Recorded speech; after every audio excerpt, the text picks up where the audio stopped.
निवडणुका जिंकण्यासाठी एकनाथ शिंदे आणि देवेंद्र फडणवीस किंवा एकूण भाजपा आणि गद्दार गँग किती खालच्या स्तराला, किती निम्नतम स्तराला जाऊ शकते हे मागच्या काही दिवसातनं स्पष्ट दिसत आहे. खेड शिवापूर टोल नाक्याच्या जवळ शहाजी बापूंच्या गाडीमध्ये सापडलेली 25 कोटीची रक्कम असेल किंवा नाशिकमध्ये सापडलेली कोट्यवधीची रक्कम असेल, पैशाचा जो एकूण महापूर सध्या शिंदे फडणवीसांकडून चालू आहे तो एका अर्थाने नोट जिहाद आहे. पण हा सगळा नोट जिहाद चालू असताना आज घडलेली घटना ही एकाच वेळेला भाजप आणि शिंदे हरत आहेत हे तर स्पष्ट आहेच आहे. परंतु भाजपा किती कूटनीतीचं राजकारण करू शकते आणि भाजपा फक्त सोबत घेतलेल्या लोकांनाच संपवत नाही तर भाजपा पक्षांतर्गत लोकांना सुद्धा संपवण्याचं गलिच्छ राजकारण करू शकते हे आजच्या घटनेवरून पुन्हा एकदा स्पष्ट झालंय.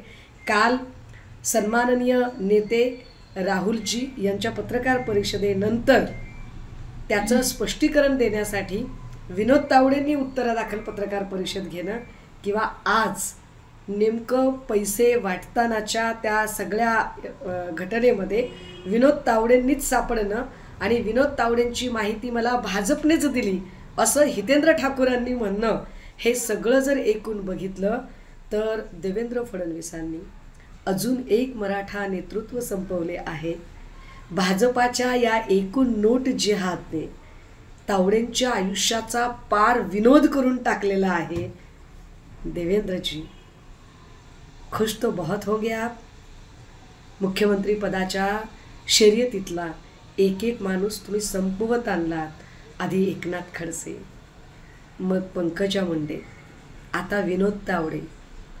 देवेंद्रजी पुढचा नंबर कुणाचा? एबीपी माझा, उघडा डोळे बघा नीट.